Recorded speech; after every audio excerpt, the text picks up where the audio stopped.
So, are you tired of failing in your relationships? Are you tired of jacking up your plans to achieve fire or move abroad because you had relationship drama or problems? Today, I'm going to be covering some points that will actually help you along your journey.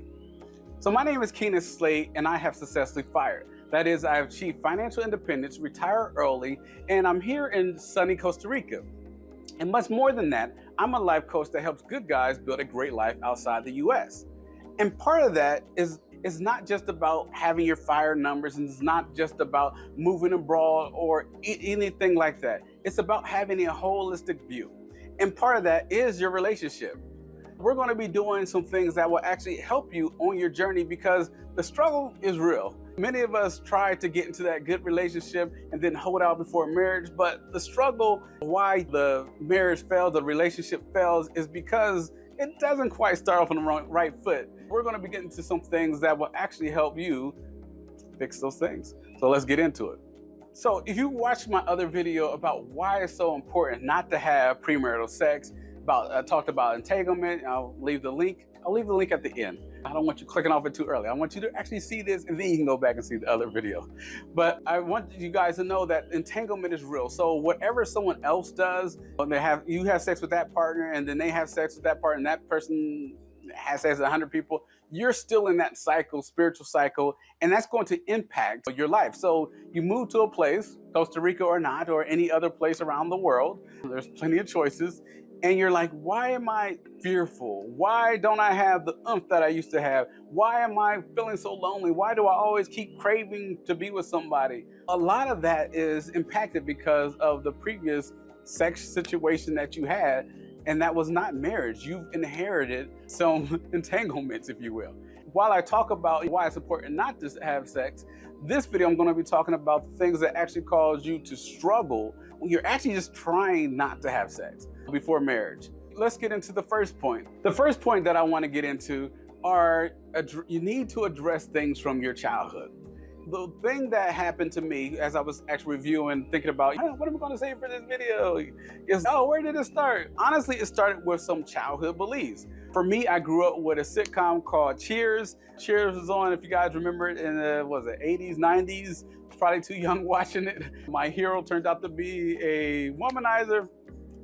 Yeah, so that was the role model that my young mind took to, and he would say things that actually stuck to me. And one of the things that he would say is, how can you want to be or love someone until you've actually slept with them?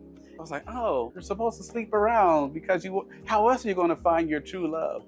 And my mom used to tell me, Keanon, you are in love with being in love. Combining those two, along with some other stuff that I'm going to sprinkle throughout, is this idea that in order to progress with someone, or in order to be the man, if you will, you need to sleep around.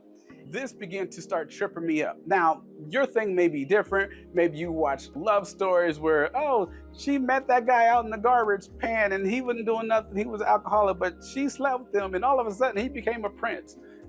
I mean, every movie's like that. This guy was nothing. He was a liar. He's a cheater. If you just sleep with him, he'll magically get better. You're going to make him better. The white and shiny armor deal. And I had that bad. I was like, here's this beautiful all-together women, and here's this fixer-upper. I'm going to go with the fixer-upper because I believe love is going to change everything. No, a person needs to decide if they're going to change. Those particular childhood beliefs really tripped me up. They tripped me up in my relationships before my marriage. And then when it came time to wait, and the struggle became real because I have literally taught myself, okay, be a hero. One thing you can be a hero is have sex, because if you can bring enjoyment to that person, then you're still a hero. Waiting for marriage went completely against everything I've been teaching myself through my teenage years, through my college years, and everything else. And those things actually began to make the struggle even harder, and even to a point made me pick my wife to be. It was that struggle. It was that cloudy, and I never could see it because those things had never got dealt with. This is what I'll tell you to help resolve that. And again, this is a YouTube video, so again, these are points like pew pew pew. Longer conversation is needed for this because this is actually a very deep conversation. But these points, I would say, is really go seek professional help. If you found yourself in relationship and you are just going from one relationship, you don't even know why. Oh, this is just the way it's supposed to be. No, it's not the way it's supposed to be. It's not supposed to be that you're supposed to sleep with everybody with you with. And I do talk about this in other videos. I am definitely a Christian, but this is not just a Christian view. When you give yourself to people, you're not only getting entangled because sex is good, because God made it good for a husband and wife, and it's supposed to essentially make two one. When you make yourself one with that person, and then, oh, that was a one night stand, rip. That was another one night stand. Okay, that's 6 months, rip. That was 2 years, rip. Those things, they matter. And I could talk about this more, but I want to get on to the next point. So before we jump into the next point, I do want to say, if you're resonating with this, I want you guys to click on the link below, especially if you're talking about moving abroad, because there's things that you need to do, such as this, to think outside of the box. And when you're on your journey, you don't want to get tripped up by stuff. You don't want bags. You don't want the Erykah Badu bags. You're carrying too much baggage. You don't want to carry that to your utopia because it's going to jack you up. And especially if you're moving to a different country, you already have a lot of things such as maybe learning new language, learning the land, getting around, meeting new friends. And then you're going to bring all your baggage. It makes the journey that much harder. So you want to be able to deal with some of those things ahead of time, even during, but to help you on your journey so that your journey becomes lighter and becomes what you want it to be. So with that, let's get into the next point. So the next point, honestly, is your friends. And let's go with two sets of friends, your childhood friends and your current friends. And honestly, if you haven't fixed the problem with your childhood friends, they probably of some version exist in your adulthood because you didn't make boundaries and things like that. But let's just go with your childhood friend. For me, my childhood friends, they were cool hanging around with, and honestly, this is something you probably can't avoid. You're a child, you just want to be a friend with somebody, and everybody's growing. They got flaws, but my childhood friends, they used to say things like, oh, sex is great, da da da da da da. And I'm like, oh, I must hurry and catch up. And of course, everything I've already said, I'm looking for love. So I'm running into sex. And I'm like, okay, I did it. I finally did it. And I go back and tell my friends, and they're like, oh, we're all virgins. We lied. Yeah, they essentially led me into something. Now, again, we're children, so there's no throwing hammers at them or nothing like that. But it was like, they led me into something that affected me for, I won't say a lifetime, but for decades. And so those childhood friends, while they were good friends for particular things, that influence actually didn't help me. And honestly, I didn't return the favor when I came with other people. I returned the same thing. Oh, this is the way it's supposed to be. Okay, yeah, go have sex. This is what you're supposed to say. Go say this to her. Yeah, I wasn't in that particular realm of things. I wasn't necessarily a good childhood friend. Even though I'm a Christian, I was a Christian all the way back then. I just always felt, okay, this is the thing I'm stuck with. I don't talk about cars. I wasn't into sports. But girls, oh yeah, we can talk about that all day. I wasn't the childhood friend. Even of being a nerd, I was not that. That was the one thing that I struggled with. The second group, your current friends, they are still influential if they are too close to your core. One thing that I learned in one of my counseling sessions is I used to just put everybody as in the friend bubble. And whether they've been friends for 20 years, 30 years, 2 years, 3 weeks, they almost all got the same thing. They were in the friend bubble. They were almost at the core. And that is problematic. There are some friends that should not be at level 0. They should be at level 3 because maybe they have a lot of bad habits. Yeah, they're cool to hang around with and play some sports, but they shouldn't be the focal point of your conversation. They shouldn't be the point where you're like, oh, I'm following them because they are friends and they're getting the same freedom, access to you, especially to your core, as maybe the ones that have been vetted over the last 30 years, the ride or dies. Y'all need to really check y'all's ride or dies and see if they're really good ride or dies. Time doesn't make them good friends if they're not good people, so you have to check that out. But those particular friends can influence you. So even now, and if you guys have watched my video, I can't remember if I said it in this video, not had a lot of retakes, but if you guys know, then I am currently separated. I'm on my way to divorce. And I have a number of friends, even here, newer friends, they're like, hey, are you dating? Go date. Seriously, this is a good opportunity for you to date. And I'm like, I'm not divorced yet. So I'm still considered married. I've been separated for 3 years. I don't really care how long that time goes. I'm not divorced. I'm faithful to God. Whether this has anything to do with my soon-to-be ex or not, I'm faithful to God. My friends are gonna be like, hey, go do that. No, they're on a different core. But if I let them in, and then when I actually get to my point where I'm divorced, I'm ready to date, they're like, oh, now you're ready. No, I know that the mistakes of having premarital sex influence your decision on who you want to be with, because sex really does connect you. And when you get connected, you start ignoring all the bad stuff about the person, the stuff that you don't want, all the character flaws that you say, oh, no, it's okay. Yes, they do this bad thing and they've been known to cheat. They lie a lot, but they're so cute and they're so great in bed. I caught them with so many lies. Yeah, it'll clear up when we get together. It'll clear up when we get married. No, all lies. You don't want to have friends who push you into wrong relationships or to get entangled or attached to particular people that you really shouldn't have been with in the first place. So you have to watch out with your friends and keep them in the right place. The last thing that I'll add in is that I have a saying about follow your leaders and lead your followers. There are people that you want as leaders, and maybe they're older, wiser, or you see a special quality. You want to be able to follow them. And people that maybe you're trying to influence your friends not to have sex, but they can't be the zero. They can't be the core zero. If they're following, they're following. If they're not, maybe they weren't yours to lead. So the question for the day is, are you guys actually struggling trying to not have sex before marriage? Do you guys think it's important? And I want you guys to put it in the comment below, and we'll get to the next point. So the next point is, I've been trying to figure out how to word it, but it's really what you put inside you. And I wanted to find a way to put it all together, which is, I wanted to say pornography, yes, sex movies, yes, music, yes. So what you put in you, what you take in. The one thing that I did struggle with when I was growing up was pornography. And even when I went to go seek help after probably a decade of watching it, I found out I'm not the only one. Matter of fact, there are classes, there's groups, there's sessions, there's a program called 180, and just a whole bunch of stuff that actually helped you on your journey.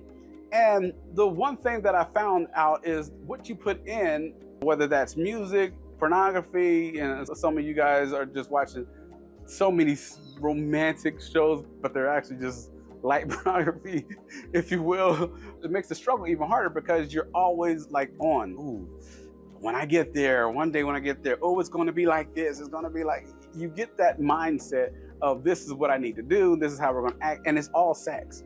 And the problem with is now taking your focus off, especially when you're dating, the real reason why you should be dating. The real reason why you should be dating is you're looking at the person's character. You're looking at the person's, what do they say? Are they true? What are their value systems? What are their standards? What are the things like that? It's not just how good they can be in bed. Honestly, even if they're awesome in bed and all the other stuff is crap, your bed life will go to crap. Even if that moment happens after the orgasm, your bed life is going to go to crap because you're like, man, she's lying to me. They said they were going to do it. They're a cheater.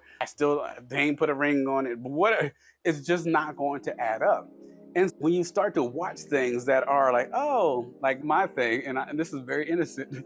One of my shows when I was growing up was Aladdin. And I love Aladdin, but I hate Aladdin. Aladdin tricked me.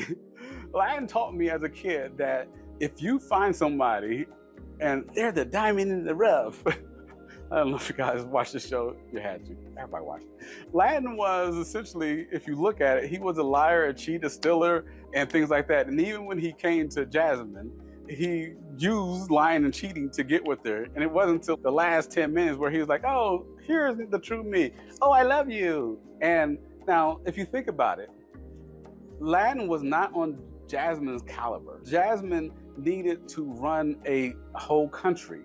The man she married was going to be the king. For her to find Aladdin and then get tricked, how is Aladdin going to now take care of these duties? Because he doesn't know anything else. Now, some of you may be like, oh, he could change. Yeah, he could change. Change comes from that particular person. And then changing the person so that you can romantically be with them person is your agenda. When you put like that type of fiction inside like from the movies, and I'm talking about the love stories. Oh, I'm, again, knight in shining armor.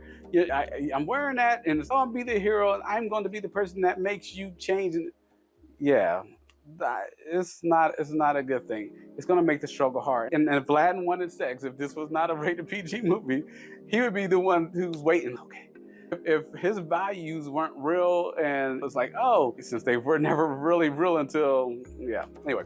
So if you get into a relationship like that because you have these things that you remember as a childhood, that, oh, this is the way it's supposed to be, this is how love is supposed to be, then it's going to trip you up. Your struggle is going to be even that much harder, and you're going to find yourself not actually succeeding. You're going to slip up, especially if you're the only one in the relationship, because you're the one that's actually got your objectives, your goals, and what you want to do, and they're just hanging around. You're going to be the only one holding up your values of no sex before marriage. They're waiting for you to slip so they can attack. Yeah, it's not going to be a good thing. And to the same vein, on this same point, is that pornography for my fellas. Now, honestly, it's not really a fellas thing anymore, but pornography is fake. Honestly, as someone who's went through a lot of training and even had ex-pornographers come to churches and preach, it is fake. They're actors. They even say they're actors. If you look on the real ones that are like ex and they're like just acting, a lot of times they feel so bad that they're on drugs. You think it's awesome, but really, if you've seen pornography, you got to realize there's 3 people there. It looks like there's 2 people, but the cameraman's there. So they're literally doing weird positions that are generally not pleasurable, but they're acting, so they got to pretend it's pleasurable, but they need to make room for the cameraman. And they're doing these bends and all this stuff. And it's like, oh, my woman should do this. And it's set up for a trap.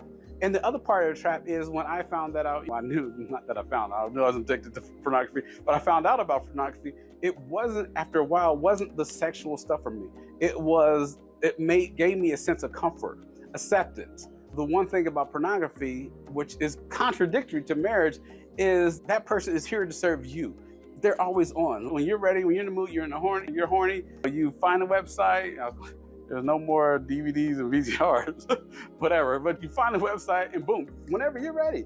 But in marriage, you're supposed to be giving yourself to that person. Your body is theirs, their body is yours, and you're supposed to be able to live by that. So when they're in the mood, you need to, yeah, it's been a hard day at work, but you need to be able to be a sacrifice for them. And you'll find that love and that connection, that bond together. If you are a person who is always just the me person, you're selfish, sometimes they call them selfish lovers, then you're not going to find eventually over time that your sex may be physically great, but there's more than sex than physical. You're going to find your holistic sexual approaches kind of jeopardized, and it'll suck. That will actually makes the struggle, because all you're thinking is, okay, get to the orgasm, not get to the intimacy of mental, intellectual, and all the other stuff, spiritual. What's the love language? You're not thinking about that. You're not working on that stuff. You're just like, oh, let's get to the orgasm. Yeah, that's going to jack you up your struggle. It's going to jack you up even after you get married. Yeah, this is not going to be a good time. I want you guys to comment and subscribe and click a thumbs up if you like the video, but also I want you guys to click on that link. That link is very important for you guys to actually help you on your journey. And honestly, subscribe. A lot of my viewers watch, but I want you guys to subscribe. I am trying to hit a goal of 1,000 because I want to actually share this information out to be able to help others. I need your help by you clicking the subscribe. All right, let's get into the next point. So the next point is actually about getting and being in the wrong place. What I mean by that is you're dating a person and you're like, oh, let's just go to your house and hang out. Nobody's there. We're just gonna Netflix and chill. You know what's gonna happen. The temptation's gonna be there. You can go in there, I'm not gonna do it, I'm not gonna do it, I'm not gonna do it. But honestly, when you get in a situation and you're attracted to the person, you're sexually attracted, they're sexually attracted to you, you go over there, just in case I'll take my condoms, you end up in the wrong place, and that jacks you up. That makes it very hard for you to actually abstain from having sex. What you want to do is be more adventurous. Go to parks, go to public places, do stuff that's not going to get you set up. Don't stay on the phone in the middle of the night talking about sex. That's another thing that makes you're in the wrong place at the wrong time. You're on the phone talking about sex and things go too far, and yeah, You don't want to get into that thing because it's going to make the wait even harder. You want to be able to put boundaries on yourself and on the particular person. Hey, I do this, I don't do that. And if you honor that and respect that, then it can put you on the right route. But if you keep breaking boundaries, or you're pushing boundaries, or you're trying to see how close to the edge of the cliff, there's a funny thing. Sex is like a cliff. And I just thought of this. On a real cliff, you never were like, let me see how far I can go to the edge before I fall off. But when it comes to temptation, when it comes to sex, especially, you're like, let me see how we can kiss, we can grind, I can rub here, I can take half of this off. We'll just keep the top on, we'll keep the bottom. Yeah, you're figuring out, okay, do I break the rules if it's just oral and just, you are essentially crossing the line. You're playing with that and you're making the wait that much harder. You don't want to be in the wrong place at the wrong time, because it's actually showing your character, and you'll find out their character quick enough as well. But and it may not be like your permanent character, it may be you and your weakness. You don't want to bring yourself to your weakness. That is not about you. Again, miss the point of why you should be dating, is to get to know the person, the character, to see if this person is wifey material or a husband material, if you're a woman watching stuff. There's a lot of women that watch my shows. But if you're looking at it, you want to set yourself up in the right place. So again, think outside the box, do stuff different, and be a part of a different journey. And the last point, and this puts the sandwich all together, to be quite honest, is the lack of support. Accountability partners. You need someone that be like, hey, I like this dude, man, I like this girl, blah, blah, blah. And it's, hey, I want to pursue this person. Friend, whatever sex you are, friend, man, talk to another man, girl, talk to another girl, but friend, da-da-da-da, like this girl I'm checking out, we think about going on a date, blah, blah. Okay, now date 12, da-da-da-da-da, here we are, man, it's getting hot in here, we ain't taking our clothes off. So I'm just gonna keep you up, call me in the next hour and make sure I ain't doing nothing stupid. Whatever it is, whatever that accountability looks like, you need to actually have accountability partners that you're going to be honest and open, and they can be in your business. They can be like, dude, you got no business going to her house at 10 o'clock at night to go do something that's closed. And the thing's going to be like, why don't you just stay here and we can chill here? Yeah. You need someone to be in your business, to have authority to say, nah, bro, that ain't it. That ain't it. That's the accountability partners that you need to actually help you in your journey, because without that, then there's this, there's no support. There's no physical wall. There's no edges. There's no boundaries. It's just, yeah. You find yourself falling off and having premarital sex with it don't even matter if they're the right person. You can actually have the right person, have premarital sex, and still jack up that relationship. You don't want to have premarital sex, because part of waiting is a testament of how they're going to do in the marriage when it's time to do the exact opposite. When they're time to give, are they obedient to God as they were when it wasn't time to have sex? Are they obedient to God when it is time to have sex? And yeah, you'll find a lot of times those who want to have sex before marriage are not the same ones that are going crazy after you get married, because they got you now. And yeah, you'll have to be wise about this. For reason why I'm teaching this, and how it affects your life going forward, because your spiritual life will be all jacked up. So with that, I want you guys to make sure that you like, comment, subscribe, and click the link below. I know there's a lot of instructions, but I really want you guys to help support the channel and help get this information out. But also, if this has been resonating with you, don't delay. Just click on the link. It's not a big deal. And you guys will get materials that will actually help you in your journey. And until then, I will see you on the other side.